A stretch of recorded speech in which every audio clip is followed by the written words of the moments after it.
Hello everyone, and thanks for joining us on this Friday edition of Inside Africa. We take it from Ghana, where there has been an expansion of the school feeding program, passing an increase in enrollment and employment, while child malnutrition has improved. But to make it better and keep it running, the government says there is the need for a national policy framework. At an interactive session in Kumasi, stakeholders examined past experiences and shared thoughts on how the program can be improved to draw up a workable document.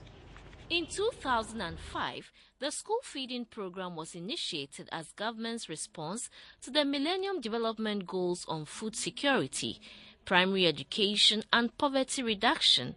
It was to provide children in primary schools and kindergarten with one nutritious meal prepared from locally grown foodstuffs. In 2009, the current government revised the program from a donor-driven and supported intervention to a more homegrown and locally responsive program. This included the expansion and retargeting of the program, which improved social accountability and increased efforts to invest in the local economy. Since its introduction, there has been an increase in school enrollment, improvements in child nutrition, increased employment, and a reduction in poverty with respect to foodstuffs being supplied by local farmers and the appointment of caterers. However, there is still the need for a national policy framework to help sustain the gains recorded under the program to improve upon it.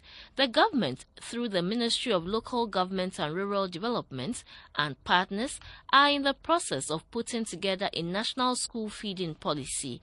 The Kumasi meeting was attended by some chief executives, assembly members, traditional authorities, heads of departments and desk officers, as well as caterers under the school feeding program.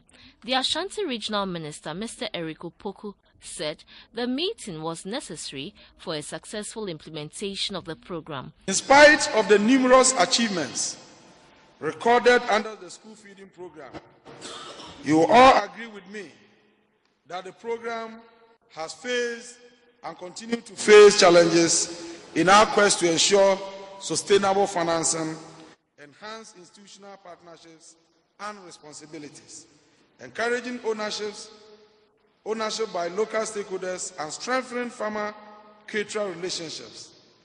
In addition, most basic school children in deprived communities in the region lack access to the program.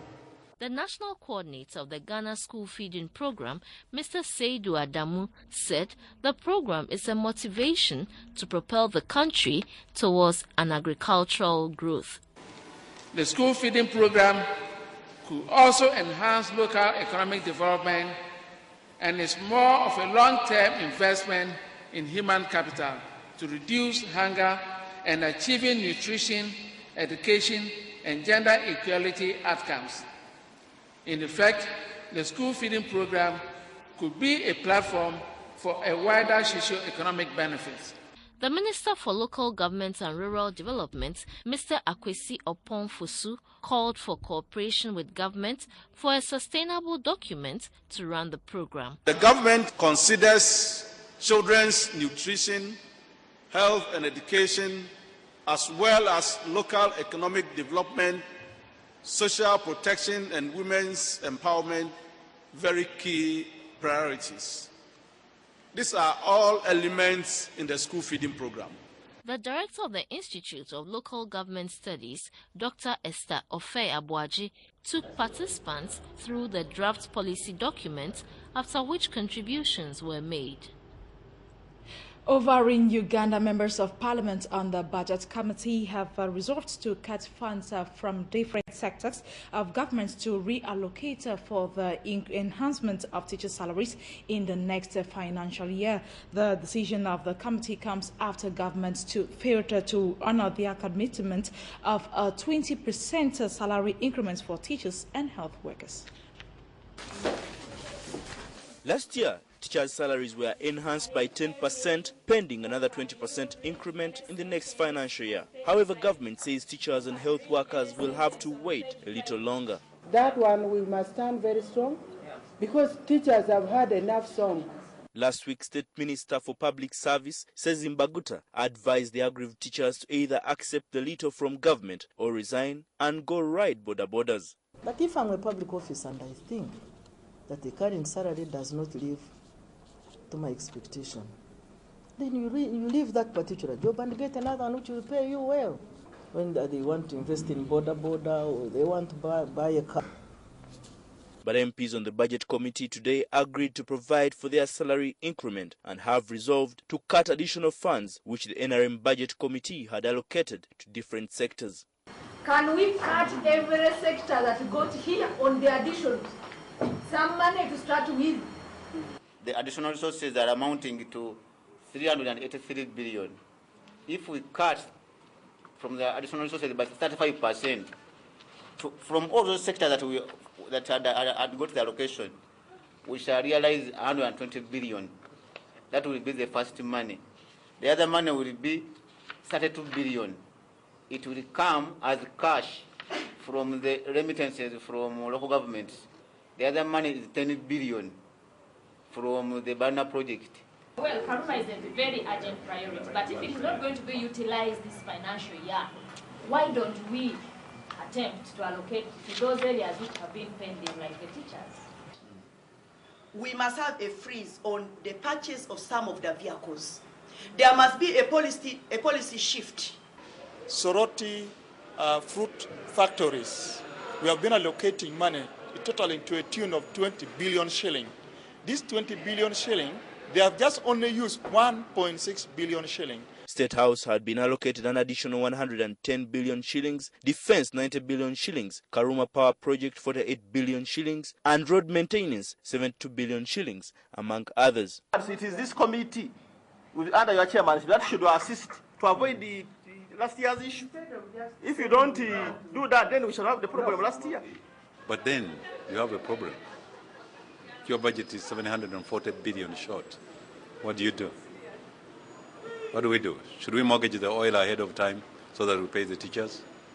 Probably that's the best alternative. It's difficult. But as the chairman of the committee, I go with the committee's decision that we recommend to Parliament, to government, to deduct this money from other areas. And yet we are not committed ourselves as government for judges. We are committed ourselves for teachers. A total of 12 trillion shillings has been earmarked for the 2013-2014 financial year, with donors contributing a paltry 49 billion shillings compared to their previous allocation of 740 billion shillings. In order to finance next year's budget, government has proposed more taxes to be levied on fuel by 50 shillings per litre, 1% on the gross income of telecom companies, international coal levies, taxes on fish and processed milk, registration services, immigration, motor vehicle registration, and VAT on domestic water. This is expected to generate 380 billion shillings. Some taxations to cigarette and alcohol, or the spirit we can call it, because if you see, yes, people consume it a lot. Last financial year it has been put, but we see even it has not given, we have not realized any change. We have to put. Talking health now, experts have warned that Uganda will remain one of the countries with the highest rate of HIV prevalence in the world unless behavioral change is emphasized. Health experts suggest that a collective effort from the president's parents and leaders at all levels could change this trend. We have the president and the first lady that this commitment that they have made now to get re-engaged, to help in revitalization of this response, it needs to be continued beyond Kampala, beyond Mbarara. It has to reach out even to those villages in Buko. According to experts, there are 1.3 million people in Uganda infected with the HIV and AIDS virus. Over 99% of the new infections are acquired through sexual intercourse and from an infected mother to child. There are reports that some people in Uganda are becoming careless and complacent with their sexual lives. It is the individual who chooses either to get infected or not to get infected, generally. Because if you take a bad lifestyle, you are most likely to get infected with HIV/AIDS. You can prevent yourself from getting infected, but even one who is HIV positive already can prevent getting the AIDS disease. It is also believed that government has shifted focus from behavioral change of the populace to drugs and the use of condoms in the fight against HIV, which is blamed for the rising infection cases. If you are tempted to go with somebody with status you do not know, please protect yourself with a condom. And the use of condom must be consistent. You don't start with it at 11 at night, by 3 a.m. you are going live. Experts say that male circumcision reduces the chances of contracting the dreaded disease by 60%, but abstinence and faithfulness among the married couples remains the best means to curb the spread of the virus. Please, when we say 60%, understand that there is a big 40% chance that the virus, you'll get it. Secondly, if you get circumcised and you continue living a careless lifestyle, going around, you definitely get infected. According to the UN AIDS statistics, 90% of the people who are infected are on treatment, but 70% of the population have not tested to find out their status. So if the population, most of the population have not tested, how would you know that X and Y, Z needs treatment? Although an improvement has been registered in the management of HIV and AIDS donor funds, some experts feel that it's time for Uganda to start supporting its health budget. We need to come up with a way for AIDS levy. All of us in this place, we have telephones. How about charging a few shillings per each call you make? The HIV and AIDS prevalence rate in Uganda increased from 6.4% to 7.3% between 2005 and 2000. We move over to Kenya, where thousands of residents of the sprawling Kibera informal settlement are set to benefit from access to free health care services after the government partnered with the international humanitarian medical organization Médecins Sans Frontières to set up a facility that will provide free outpatient and maternity services. The facility will add no cost of medical care to Kibera residents suffering from chronic diseases.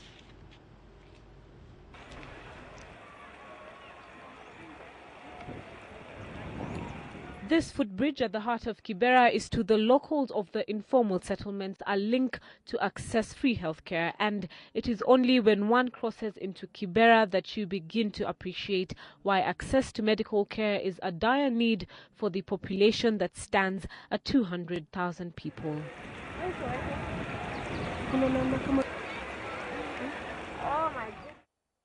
Jennifer Achieng, a resident of the slum, engages us in discussing a situation that she, the mother of 4 children, admits has gotten out of hand, especially the poor hygiene and sanitation condition in Africa's largest slum.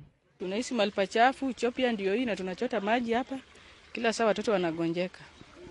The statistics are telling, diseases such as respiratory infections, diarrheal diseases and skin diseases making up for 60%. That is more than half of all consultations in existing health facilities in Kibera, according to MSF.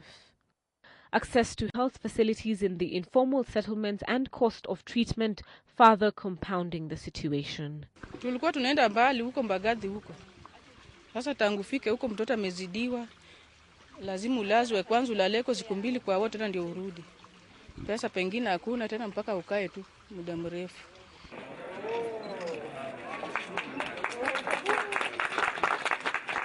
And so the official launch of Kibera South Health Center, what is to residents such as Jennifer Achieng a lifeline.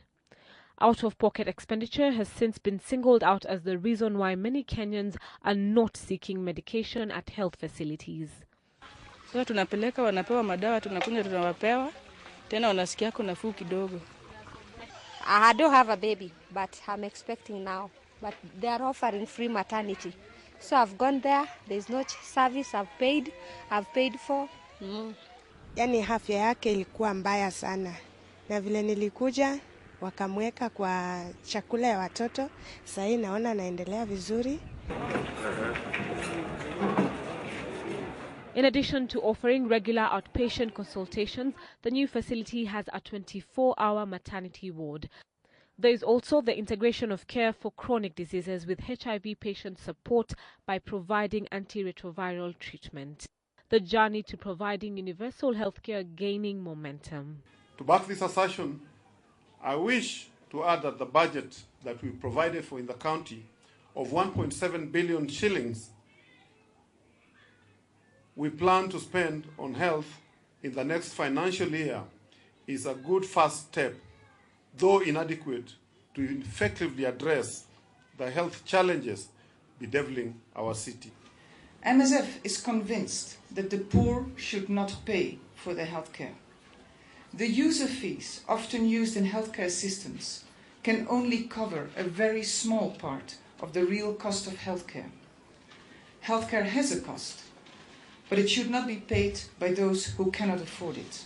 On a daily basis, we are able to see close to 350 patients seeking outpatient consultation. And for this, I mean patients coming for their TB care, patients coming for their HIV care, patients coming for non-communicable disease care, that is chronic patients. Such gains helping to improve attempts by the international community in trying to provide universal healthcare, even in line with the Jubilee government's pledge of providing free maternal care within the first 100 days of its administration. Keeping health aside, the Kenyan government, through the leader of majority in the National Assembly, Aden Duale, has dismissed reports that Deputy President William Ruto directed the Kenyan Defence Force to Marsabit after several attacks that left 3 police officers dead. According to Duale, the government already deployed more administration police officers and those from the General Service Unit to Marsabit, Bungoma and Busia, where there has been a spate of attacks. For the last 1 month, incidences of insecurity have dominated the country, with Kenyans across the country fearing for their lives. This coming as the cabinet secretary in charge of security is yet to be named. I beg to give notice. And so the issue took center stage in Parliament Thursday after the leader of majority, Aden Duale, issued a statement in Parliament over the state of security in the country. President, at the moment since morning, is chairing a high-level security meeting composed of all the top security commanders from all the 47 counties to go to the bottom of the security in the country. Duale was put to task by members of parliament to explain a statement by Deputy President William Ruto, which reportedly directed that the Kenya Defence Forces be deployed to Mandera to conduct the disarmament exercise. Government has not deployed KDF forces. When we want to do it, we act within the Constitution, Article 241, 3C. We are not against deployment of our KDF, Kenya Defence Forces, because they need to serve this country. But we need deployment to be done constitutionally. We must define the role of the Inspector General. Who is to do the command structure? Who is to promote? Who is to transfer? Who is to order on the daily operation of the Kenya Police Service? Is it the Inspector General? Is it the Chair and the Commissioner of the Police Service Commission? It is for this House. It is for this House, when the act is brought, it's for this House to decide. Kenyans are waiting to see whether latest measures by the government will secure the country from what is seen as organized gangs once and for all. Chemutai Goin, K24 Evening Edition. Moving on, tens of thousands of people in southern Somalia have been displaced by torrential rains. People are desperate for assistance as large parts of the central Shabelle region is inundated. Many villages are completely isolated, farms inundated. Thousands are in need of food, medicine and shelter, all because of torrential floods that have swept the Shabelle region in southern Somalia after the Shabelle River burst its banks due to heavy rain. Water caused by the floods is blocking around 22 villages in the province, as floods have disrupted roads that can only be reached by small boats. People are trying in vain to prevent water from flowing onto their farms, and they're appealing for help. Our region has never experienced such floods that have affected areas that are far away from the banks of River Shabelle. Thousands have been left homeless, and there's growing concern over the possibility of disease. Flooding forced us to leave our houses that were flooded, leaving us with nothing. We do not have food or water, no toilets. We are suffering. Officials in the provincial capital, Johor, are appealing to local and international authorities to help the displaced before the crisis deepens. I call on all relief organisations to accelerate emergency aid to those affected by the floods. The sad irony for people here is that they had just barely started to recover from a serious drought that had affected much of southern Somalia. When the heavy rains came, the ground was too dry to soak it up. Now, Sudan's sugar factory says the rapid growth with the Kenana Sugar Factory's expansion of ethanol production is in line with their plans to become a major buyer for the exporter. Kenana, Sudan's biggest sugar producer, plans to more than triple of its ethanol output within 2 years to become a major biofuel exporter, officials of the company have said. The Khartoum-based company, which is mainly owned by the governments of Kuwait, Saudi Arabia and Sudan, plans a major expansion to diversify into green products such as biofuel, fertilizer, and animal feed to satisfy rising demand at home and abroad. Boosting sugar and biofuel production would help Sudan overcome the loss of most oil reserves with South Sudan's secession in 2011. Oil used to be the main source for dollars needed to fund the economy. Kenana wants to boost its annual production of biofuel to 200 million liters by 2015 from 65 million, of which 50% would be exported. The designed annual production capacity is 60 million liters for ethanol fuel. Now the production is about 40 million liters, which has a direct link to the production input of molasses. The factory is now working with a daily capacity of about 200,000 liters of ethanol. While currently 95% of its output is being sold to the European Union, Kenana launched this month a partnership with Nile Petroleum, one of Sudan's biggest oil distributors, to roll out ethanol at petrol stations. Matwakil Ibrahim is an ethanol fuel user. Ethanol reduces the burning of carbon dioxide in the gases released into the environment. This leads to more effectiveness of the engine, and the engine becomes relaxed. The difference between ethanol and benzene is significant.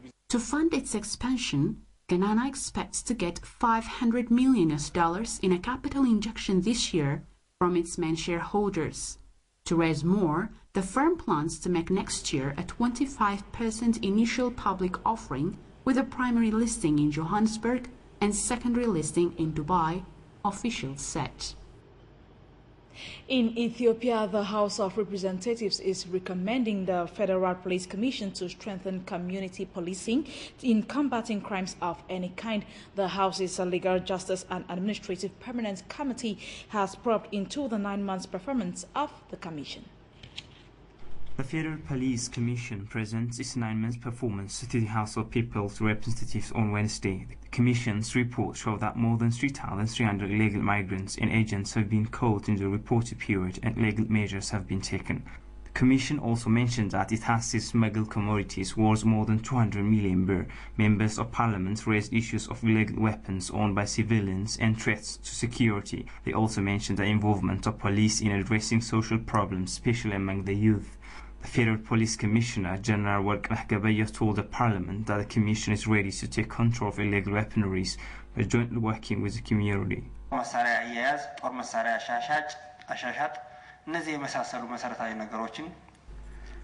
the police is aware that there is a use of weapons behind every crime, addressing every security threat could not be ensured overnight and require the collaboration of the community and all concerned stakeholders. Despite the challenge we are facing, we are working hard to assessing the licensing, selling and buying practice of guns to be performed under illegal control. The Commissioner also mentioned that the federal police has made a lot of progress in controlling illegal drug trafficking, and it has so far seized more than 500 kg cannabis and other drugs. He also mentioned that it is working to increase the number of police members to 50,000 in a bid to safeguard the constitution of the nation. In other news, Angolan refugees in South Africa are preparing for a protest against the plans to send them back to their native country. The United Nations Refugee Agency has revoked their refugee status, and the South African government wants them out of the country by the end of August. Orlando wants a normal childhood for his twin daughters, something he never had growing up. His parents escaped to the Democratic Republic of Congo as Angola's war for independence raged. Benvindo went back to be a teacher, but fled to South Africa during the Civil War. The Civil War ended in 2002, but he says it's still not safe for his family to go back to Angola. One reason why he doesn't want us to use his real name. So there's no freedom of expression. You can't protest, you can't do a march freely, speak freely about your ideas. You'll be silenced to death. So how do you expect me and my family to be brought to a country like that? The South African government disagrees, classifying Angola as a democratic country. Its economy is recovering, largely thanks to oil, and there is apparent political stability. The South African government wants Angolan refugees to volunteer to go back home, promising to assist where it can. But organizations who help refugees in South Africa are not convinced. The information from the government side is not very forthcoming, so it's not very clear what are the procedures that will be in place and what are the... It's not clearly communicated to the people affected how their lives will be affected really by it. According to the United Nations Refugee Agency, South Africa receives more applications for asylum than any other country. Many live in the densely populated high-rise slum of Hillbrow in downtown Johannesburg. Some are here illegally. African migrants are often targets of xenophobic attacks as the competition for jobs between locals and foreigners gets tougher. But many like Benvindo still say they'd rather take their chances here than go back to uncertainty in their home countries. Let's take you now to the north of the continent, where Egypt's Sinai Peninsula has grown increasingly lawless since the revolution, with officials bringing new accusations that the region is home to terrorist training camps. Egypt's Sinai Peninsula has long been a country apart. It has its share of foreign tourists seeking sun and sand on the Red Sea, but for residents, life is hard. The Bedouin have long felt disenfranchised and excluded from the tourist wealth in southern Sinai.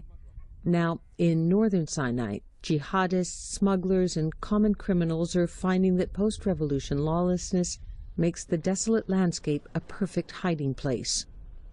The region is awash with arms, smuggled from Libya and Sudan, and with some, but not all, passing through tunnels to Gaza. Sameh Saif El-Yazl is a retired general and security expert. Some of it goes there, maybe to Syria after that, I don't know, but some of it's still in Egypt. Used by whom? This is a big question. And used when? That's another question. Egyptian authorities say they recently disrupted a terror cell that received part of its training in northern Sinai camps in preparation for attacks on domestic and foreign interests in Egypt. Yet enforcing security in Sinai is difficult because troop movements are limited by international agreement. Professor Christian Donath of the American University in Cairo. They have to bring sort of military assets into the Sinai. This is a real problem from the standpoint of the treaty with Israel. Even if authorities could act, some believe the current government has yet to take a stand that would hurt fellow Islamists in Gaza. El-Yazl says efforts to close the tunnels are a case in point. They damage it very nicely and softly, to the sense that a couple of days after, it was working again. Yet some Islamists say they're trying to be part of the solution, pointing to their efforts to temper jihadi and other extremist views in Sinai. Safwat Abdulghani is with Gama al-Islamiyah. The group renounced terror in the 1990s. If it had not been our role and that of other Islamic movements that belong to the Salafis and the Brotherhood, such thoughts would have spread widely. But Abdulghani argues that reasoning with extremists is not enough to bring peace. Egypt's government must commit to greater political engagement as well as economic development to bring the people of northern Sinai back into the fold, he says. With resources countrywide stretched thin, Sinai is likely to remain beyond reach. That report from Sinai in Egypt brings us to the end of this edition of Inside Africa. Thanks for always taking our time to be with us. And as we look forward to being with you again Monday, do have a blessed weekend in the company of programs on Afrique Media.